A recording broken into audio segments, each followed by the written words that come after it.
வணக்கம் உறவுகளே, எல்லாரும் எப்படி இருக்கிறீங்க? இன்றைய ரஞ்சித் சமையல் என்ன ஸ்பெஷல் அப்படின்னு பாத்தீங்க அப்படின்னா, இன்னைக்கு வந்து கோவக்கால வந்து நான் பக்கோடா செஞ்சு காட்ட போறேன். மேக்சிமம் வந்து எல்லாருமே வந்து கோவக்கால வந்து பாத்தீங்கன்னா பொரியல் பண்ணியிருப்பாங்க, கூட்டு பண்ணியிருப்பாங்க. ஸோ நான் இன்னைக்கு வந்து வித்தியாசமா வந்து கோவக்கால வந்து பக்கோடா செஞ்சு காட்ட போறேன். அதுக்கு என்னென்ன தேவையான பொருட்கள் அப்படிங்கிறத இப்ப பாத்துக்குவோம். நான் வந்து ஒரு 3/4 கிலோ அளவுக்கு வந்து ஒரு கோவக்காய் எடுத்து வச்சிருக்கேன். அதுக்கு வந்து பாத்தீங்கன்னா 1 கப் அளவுக்கு வந்து கடல மாவு, 1/2 கப் அளவுக்கு அரிசி மாவு, ஒரு ஸ்பூன் அளவுக்கு வந்து பாத்தீங்கன்னா கார்ன்ஃபிளவர் மாவு எடுத்து வச்சிருக்கேன். இது எதுக்காக அந்த கார்ன்ஃபிளவர் மாவு அப்படின்னு பாத்தீங்கன்னா, கோவக்காய் வந்து வளவளப்பு தன்மை உள்ளது. அதாவது என்னன்னா தோல் வந்து ரஃபா இருக்கும். இதுல வந்து கடலை மாவும் அரிசி மாவும் வந்து ஒட்டாது. ஸோ அதை ஒட்டணுங்கிறதுக்காக தான் இதை வந்து நான் இது பேட்டர் ஒட்டணுங்கிறதுக்காக தான் வந்து நான் கார்ன்ஃபிளவர் மாவு எடுத்திருக்கேன். அதுக்கப்புறம் பார்த்தீங்கன்னா டேஸ்ட்டுக்கு வந்து உப்பு, ஒரு ஸ்பூன் அளவுக்கு மிளகாத்தூள், ஒரு பிஞ்ச் அளவுக்கு வந்து பார்த்தீங்கன்னா ஜீரகம், தேவையான டேஸ்ட்டுக்கு தகுந்த மாதிரி செரிமானத்துக்கு தகுந்த மாதிரி நீங்கள் வந்து பெருங்காயத்தூள் போட்டுக்கலாம். அதுக்கப்புறம் பார்த்தீங்கன்னா 1/4 டீஸ்பூன் அளவுக்கு சோம்பு எடுத்திருக்கேன், 1/4 டீஸ்பூன் அளவுக்கு வந்து ஓமம் எடுத்து வச்சுருக்கேன், ஒரு ஸ்பூன் அளவுக்கு வந்து இஞ்சி பூண்டு பேஸ்ட் எடுத்து வச்சுருக்கேன். இதை இப்போ நம்ம எப்படி நறுக்கிறது எப்படி பண்ணுறதுங்கிறத பார்த்துருவோம்.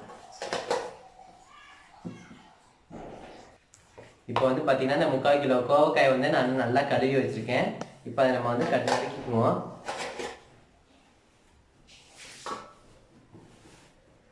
இந்த கோவக்காய் வந்து பார்த்தீங்கன்னா முன்னையும் பின்னையும் கட் பண்ணிக்கோங்க. கட் பண்ணிவிட்டு இதை வந்து நீட்டமாக போட்டுக்கோங்க. அப்போ தான் வந்து பக்கோடாவுக்கு வந்து நல்லாயிருக்கும்.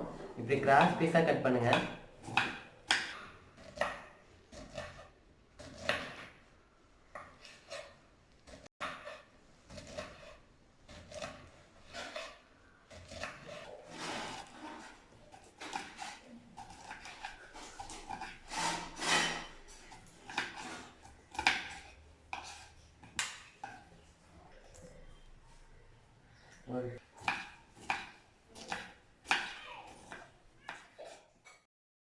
இப்போ பாருங்க, நல்லா நறுக்கி வச்சிருக்கேன். நான் இந்த மாதிரி நறுக்கிக்கங்க. பழமாக இருந்தாலும் பரவாயில்ல, ஏன்னா அது சில தெரியாது, நமக்கு வதங்கின மாதிரி இருக்கும், அதனால் பழமாக இருக்கும். அதனால் ஒரு பிரச்சனையும் இல்லை. இந்த மாதிரி இருந்தாலும் நீங்கள் எடுத்துக்கங்க. இப்போ நம்ம என்ன பண்ண போகிறோம் அப்படின்னா, அதுக்கு முன்னாடி வந்து நம்ம தனியாக ரெடி பண்ணிக்குவோம். இது ஏன்னா இதோட போட்டோம் அப்படின்னா பழத்தோட இருக்கனால மாவு வந்து முன்ன பின்ன இருக்கும், தெரியாது. அதனால் வந்து நம்ம தனியாக பேட்டர் ரெடி பண்ணிக்குவோம். இப்போ வந்து பேட்டர் ரெடி பண்ணுவோம். நம்ம எடுத்து வச்சுக்க 1 கப்பு கடல மாவு அதில் கொட்டிடுவோம். அதுக்கப்புறம் வந்து 1/2 கப்பு அரிசி மாவு, அதுக்கப்புறம் வந்து கார்ன்ஃப்ளவர், தேவையான அளவுக்கு உப்பு, மிளகாத்தூள், ஜீரகம், சோம்பு, ஓமம், இஞ்சி பூண்டு பேஸ்ட்டு, அதுக்கப்புறம் வந்து செரிமானத்துக்கு பெருங்காயத்தூள். இப்போ நான் வந்து பார்த்தீங்கன்னா 1 ஸ்பூன் அளவுக்கு இதில் வந்து நான் எண்ணெய் ஊற்ற போகிறேன்.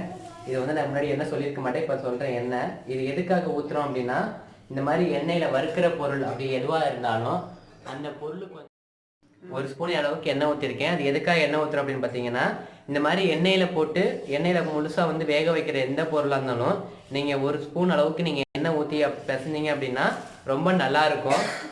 அது நல்லா மொறுன்னு இருக்கும், நல்லாயிருக்கும், டேஸ்ட்டும் நல்லாயிருக்கும். எப்போவுமே இந்த மாதிரி பண்ணுங்கள். அது காய்ச்சின எண்ணெயாக இருந்துச்சுன்னா இன்னும் ரொம்ப நல்லாயிருக்கும். இப்போ நம்ம இதை வந்து பிசைஞ்சிக்கலாம். நாம் இப்போ இதை வந்து ஒரு சின்ன பாத்திரத்தில் மாற்றிக்குவோம். எதுக்காகனா, இதிலே போட்டு நம்ம மிக்ஸ் பண்ண முடியாது, நிறையா இருக்கும். அது இல்லாமல் எல்லாத்தையும் ஒன்றா போட்டு மிக்ஸ் பண்ணோம்னா எண்ணெயில் பொரிக்க வந்து தண்ணி கோத்துக்கும். அதனால் வந்து கொஞ்சம் கொஞ்சமாக போட்டு மிக்ஸ் பண்ணிக்குவோம். அதனால் கிண்ணத்தில் மாற்றிக்குவோம். இப்போ நம்ம என்ன பண்ணுவோம்னா, இதை வந்து கொஞ்சமாக இதில் போட்டு அதுக்கப்புறம் தேவையான அளவுக்கு வந்து இதில் வந்து கடல மாவு போட்டுக்குவோம்.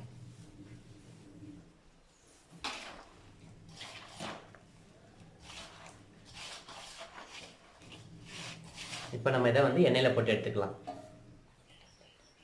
இப்போ வந்து பாருங்கள், இப்போ நல்லா அது மாதிரி போட்டு கிண்டிக்கங்க. இதில் வந்து பார்த்தீங்கன்னா கடல மாவு வந்து கொஞ்சம் கம்மியாக இருக்கும். அப்படிங்கிற பட்சத்தில் நம்ம கொஞ்சம் கடல மாவு போட்டு கொஞ்சமாக தண்ணி தெளிச்சிக்கோங்க. ஏன்னா ரொம்ப தண்ணி தெளிச்சிங்கன்னா வந்து ரொம்ப கொலன்னு போயிடும். அதனால் கொஞ்சமாக தண்ணி தெளிச்சிக்கோங்க. தண்ணி தெளிச்சிக்கிட்டு நல்லா பிரட்டிக்கிட்டிங்க அப்படின்னா நல்லா ஒட்டிக்கும். கடல மாவு வந்து இந்த கோவக்காயோட நல்லா ஒட்டிக்கும்.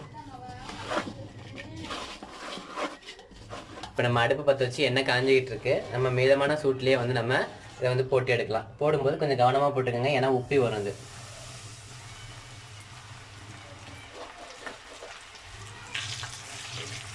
தண்ணி பதமாக இருக்கும், கொஞ்சம் தண்ணி நின்றுக்கங்க. ஏன்னா கோவக்காயிலையும் தண்ணி இருக்கும், நம்மளும் கொஞ்சம் தண்ணி தெளிச்சிருக்கோம், அதனால் கொஞ்சம் தண்ணியாக இருக்கும். நம்ம எடுத்து பார்க்கலாம். பாருங்கள், நல்லா கடல மாவுலாம் நல்லா ஒட்டி இருக்கு கோவக்காயில். இந்த ஓரம்லாம் நல்லா பச்சை கலரில் இருக்குது, நல்லா தெரியுது அழகா.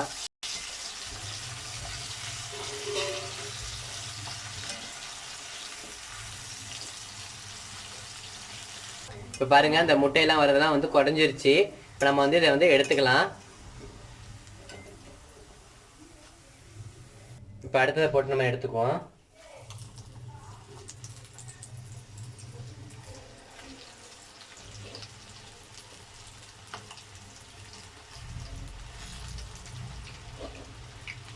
இப்போ அடுத்தது ரெடி ஆயிடுச்சு. இப்போ நம்ம இதையும் எடுத்துக்குவோம்.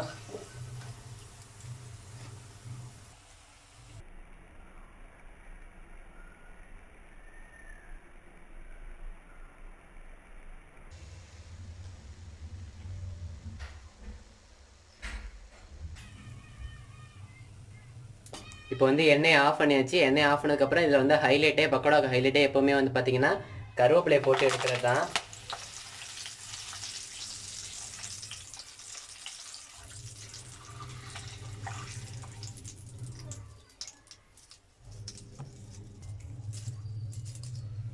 இப்போ நம்ம இந்த கருவேப்பிலையை இதில் உருவி விட்டுடலாம்.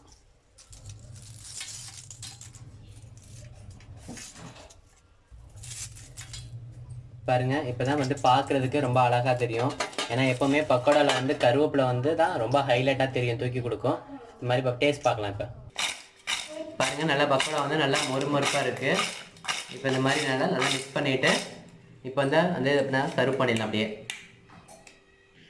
இப்போ வந்து பார்த்தீங்கன்னா இந்த கோவக்காய் பக்கோடா வந்து யாருக்கு தரப்போறேன் அப்படின்னு பார்த்தீங்கன்னா, இது வந்து சின்ன பிள்ளைங்க வந்து ரொம்ப விரும்பி சாப்பிடாது இந்த கோவக்காயை. சின்னவங்களும் சரி பெரியவங்களும் சரி பிடிக்காது.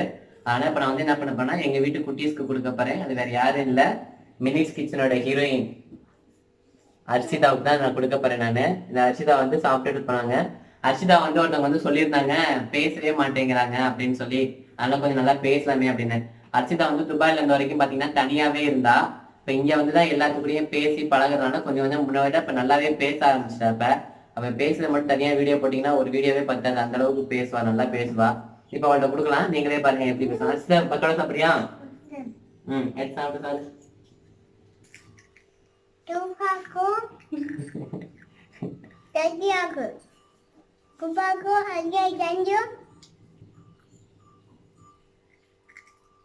நல்லா இருக்கா?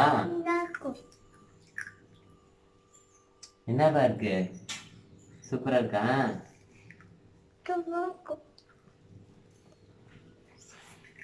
ஓகே உறவுகளே, இன்னைய ஸ்பெஷலான கோவக்காய் பக்கோடா வந்து ரெடி ஆயிடுச்சு. நீங்களும் இதை செஞ்சு பாருங்க. செஞ்சு பார்த்துட்டு எப்படி இருக்குன்னு உங்க கமெண்ட்ஸை கமெண்ட் பாக்ஸில் சொல்லுங்க. மீண்டும் நாளைக்கு வந்து ஒரு அடுத்த உங்க டேஸ்டியான டிஷ்ஷோட உங்களை நான் சந்திக்கிறேன். நான் நன்றி, வணக்கம். பண்ணுங்க சொல்லு. நன்றி சமையல் சப்ஸ்கிரைப் பண்ணுங்க சொல்லு. சப்ஸ்கிரைப் பண்ணுங்க. இப்படி கை காமி. சப்ஸ்கிரைப் பண்ணுங்க மாமா சேனல. ரஞ்சித் மாமா. சரி, பேர் என்ன சொல்ல? மாமா பேர் என்ன? மாமா பேர் என்ன சொல்லு சீக்கிரம். அது தீனி. மாமா பேர் என்ன? ரஞ்சி. இந்த அக்கா பேரு? இந்த அக்கா பேரு? அம்மா பேரு? அம்மா பேரு என்ன?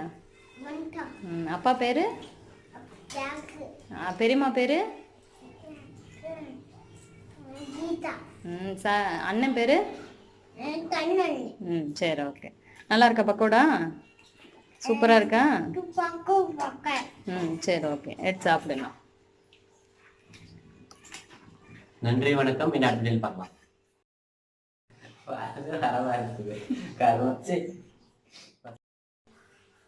வணக்கம் உறவுகளே, எல்லாரும் எப்படி இருக்கிறீங்க? இன்றைய சமையல் வணக்கம் உறவுகளே, எல்லாரும் எப்படி இருக்கிறீங்க?